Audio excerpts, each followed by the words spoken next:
Peter Bergen, the terrorism expert on CNN today, had joined CNN a couple of years earlier as a investigative reporter, executive producer. He should have been a reporter, a good-looking guy and smart, but he preferred to be in the background. When I'd completed my book, and the editor of the Ellis Mayhew, who was the editor of the book, says, I need some action stuff to update the book, do something dramatic and write about it, and we'll lead the book with some of it. So I went by, had 2 years leave from CNN. I went there and I said, give me something actionable to do. And they said, well, you can go with Peter Bergen because we're doing a documentary on the World Trade Center attack of 1993 when a truck bomb under one of the towers was exploded, killing a few people, causing a lot of trouble. And the perpetrators had been rounded up by 1993, and so Peter Bergen was given the task of sort of tracing their routes in the world, and all the routes led to Afghanistan. So I joined the team. So there was Peter Bergen and Peter Juvenile, the cameraman, and a couple of other people who knew Afghanistan well. And off we go, and we spend 6 weeks there. I come back, and I write a chapter for the book, and it's a good chapter. It's dramatic. And part of that chapter led the book, and the other part ended the book.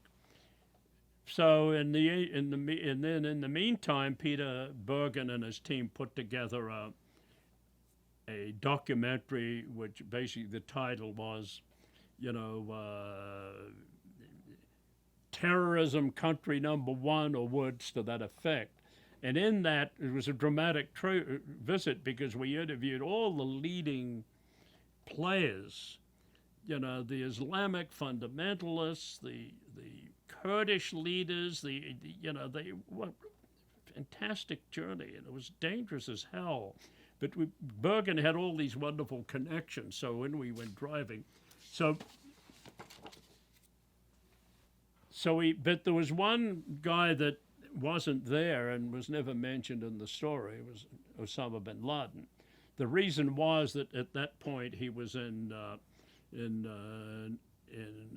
North Africa and sort of hiding out, and the U.S. had been concerned about him and had not publicly talked much about him, but were zeroing in to some degree on he and his money, because Bin Laden was one of the many children of a very wealthy entrepreneur in Saudi Arabia. He'd been, unlike his siblings, he was educated in Saudi Arabia at very conservative, conservative teachers, and but he was rich according to the CIA and FBI that had talked to Peter Herford about him, but they weren't prepared to go public with much about him until until Bergen was about to, we were about to head over there, and the story was leaked to the Washington Post that the primo terrorist in the world was Osama bin Laden. There was not a lot of information about him, but they were saying that the CIA, the FBI, military are looking at this guy and trying to track his money and to find out where he is. At that point, he had gone to Afghanistan, and the Taliban had taken over early the previous year. The Taliban were these very extremist former students, refugees who are had been during the earlier Russian war, had fled to Pakistan, and they'd been under the tutelage of extremist Islamic leaders, and they formed basically a citizens' army and wiped out most of the disorganized, militia forces that were causing a civil war in Afghanistan.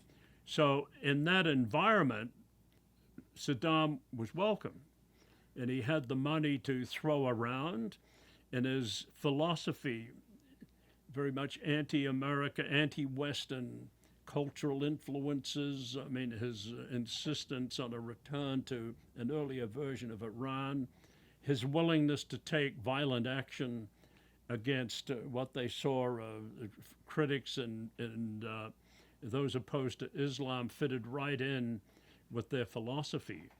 So he was in Afghanistan, and that's where he was named as being. And that set off a fever for every news organization in the West to try and interview him, because he was the biggest get of that period. You know what I mean, the biggest get? Yes. You mean get someone? That's television slang. Print people don't talk about getting a get. The television people do for some reason. So how did you get in there? So Peter Bergen, through his sources in London media, learned that a group of Saudi opponents of the royal routine, the royal regime there, had been given opportunities to function in London and to function as basically charity organizations, assisting other opponents of the government in Saudi Arabia and elsewhere. Actually, they were agents for Saddam, and they had helped British reporters to get access to Saddam, and some French reporters. No television, but several had been to see him and had interviewed him. But by the time Bergen got into the act early in 1997, this group of people, there were about 4 or 5 involved in that group, told him that they had requests from CBS, NBC, BBC, and that CNN had to be on a list. So when he came back, he got in touch with me and said, "Peter, you're in on this if we get to see him.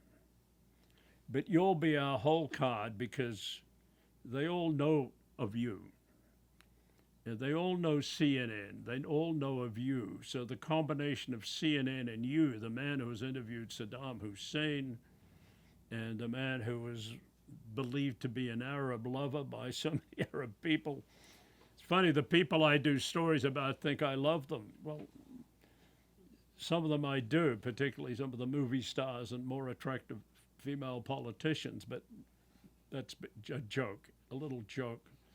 So we waited, and the fix was in. He went back to London and told them about my willingness to proceed, came back, and then I was in the Washington bureau, and he came in one day and says, "We're it. We're it. We're the ones who are going to see the guy." But they want the questions in advance, and there are conditions.